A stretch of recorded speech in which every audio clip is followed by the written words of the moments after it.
오늘은 전도서 12장 1절부터 8절까지의 말씀을 가지고 세상이 아무런 기쁨도 주지 못할 때가 곧 올 것이다 라는 제목으로 하나님의 말씀을 함께 상고합니다. 전도자는 전도서 11장 마지막 부분인 9절부터 10절 여기서부터 시작해서 오늘 본문이죠. 전도서 마지막 장인 12장으로 이어가면서 특별히 외면적으로 볼 때에는 형식적으로 볼 때는 청년들을 향한 메시지를 기록하고 있어요. 하지만 이것은 청년들만을 향한 메시지는 아니에요.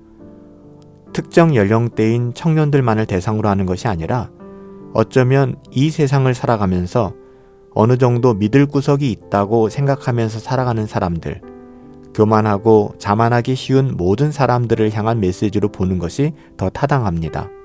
왜냐하면 아무리 청년이라고 해도 세상에 소망 없음을 깨닫고 그 마음이 지혜를 얻어 하나님만을 신뢰하고 믿는 사람들도 있거든요. 또한 아무리 장년 노년이라 할지라도 그 마음이 가난해지고 겸손해지는 것이 아니라 하나님이 아닌 세상의 어떠함을 자신의 믿음의 대상으로 여전히 삼고 있는 사람들도 있기 때문에 그래요. 물론 이렇게 이 세상을 살아가는 사람들 대부분이 세상에 믿을 만한 구석이 있다라고 생각하는 교만한 사람들이고요. 오늘 전도자는 뭐라고 얘기하는 거예요?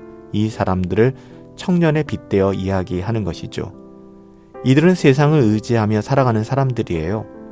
오늘 전도자는 바로 이런 유혹에 노출된 모든 사람들, 청년들뿐만 아니라 이 세상을 탐하며 이 세상을 의지하며 살아가는 모든 사람들에게 교훈하고 있는 거예요. 본문에서 전도자는 너는 청년의 때, 곧 곤고한 날이 이르기 전에 나는 아무 낙이 없다 할 해가 가깝기 전에 너의 창조자를 기억하라. 해와 빛과 달과 별들이 어둡기 전에 빛 위에 구름이 다시 일어나기 전에 그리하라 이렇게 이야기합니다.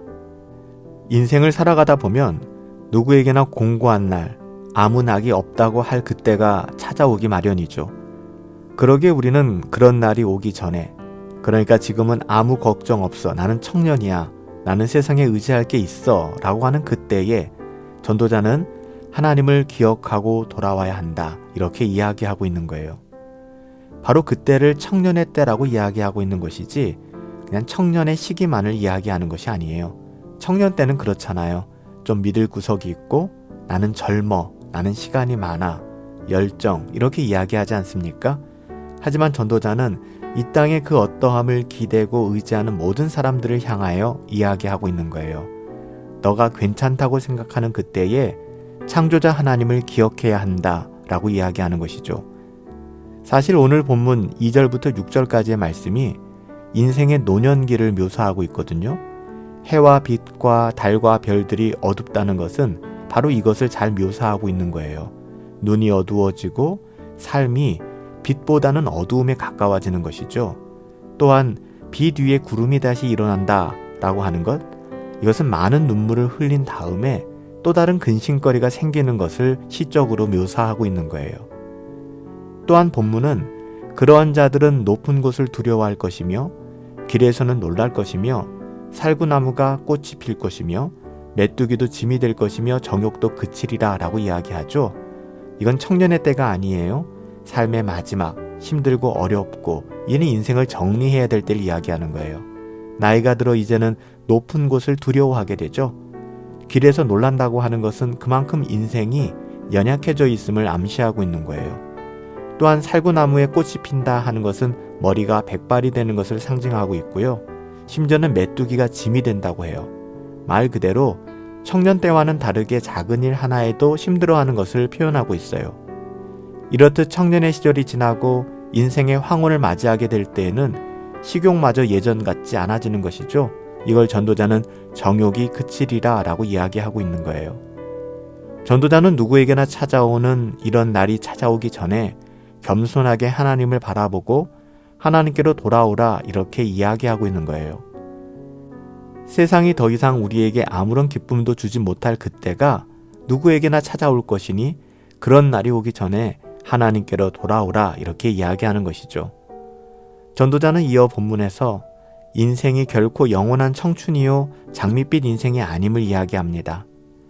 장미꽃이 아니라 국화꽃을 준비하라는 거예요. 여러분, 국화꽃을 들고 어디에 갈까요? 이 말은 조문을 준비하라는 이야기예요. 더 나아가 이 영정사진의 대상이 바로 우리가 될 것이라는 경고의 메시지이기도 합니다. 오늘 말씀에 보면 이는 사람이 자기의 영원한 집으로 돌아가고 조문자들이 거리로 왕래하게 됨이라.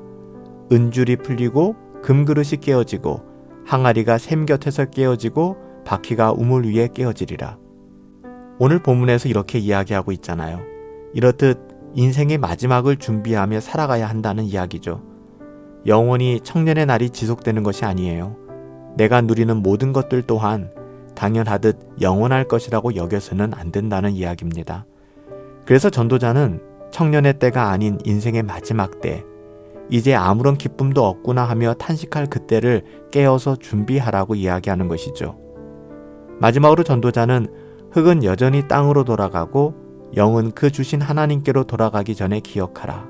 전도자가 가로되 헛되고 헛되도다. 모든 것이 헛되도다. 이렇게 탄식하고 있어요. 흙이 여전히 땅으로 돌아가고 영이 그 주신 하나님께로 돌아가는 것, 이것은 죽음을 가리키는 것이죠. 죽음은 영혼과 육체가 분리되는 거예요. 즉 영혼이 육체를 떠나는 현상이죠. 전도자는 또 말하기를 이 모든 것이 어떻다고요? 헛되고 헛되다 강조하여 증거하고 있어요. 이것이 전도서의 주제이기도 하잖아요. 죽음은 이 세상의 삶의 허무함을 너무나도 잘 증거하고 있습니다. 우리는 사람의 육신이 쇠하여 죽는 그날이 올 것을 잊지 말고 젊을 때부터 가지고 있고 누리는 이때부터 이 세상에 썩어질 어떠함에 매몰되어 육신의 쾌락에 빠져 살아서는 안 된다는 것이죠. 항상 하나님을 기억하고 하나님의 말씀을 가까이 하고 오직 하나님을 믿음으로 하나님의 나라를 소망하며 주님의 사랑을 실천함으로 경건을 추구하는 삶을 살아가야 한다는 거예요. 사랑하는 여러분, 이 세상에 아무 기쁨도 없다 하는 그때가 곧 오게 될 것입니다. 이 세상이 영원할 것이다. 나의 지금 어떠함이 내가 영원히 누리게 될 것이다 라고 착각하지 마시고 하나님을 바라보실 수 있는 은혜, 믿음이 있게 되기를 예수님의 이름으로 축복합니다. 살아계신 아버지 하나님, 오늘의 일상이 영원히 지속될 당연함으로 생각하지 않도록 우리에게 은혜를 베풀어 주옵소서. 이 모든 것이 헛된 것입니다. 언젠가 세상이 그 어떠한 기쁨도 주지 못할 그때가 오게 될 것을 우리는 믿습니다.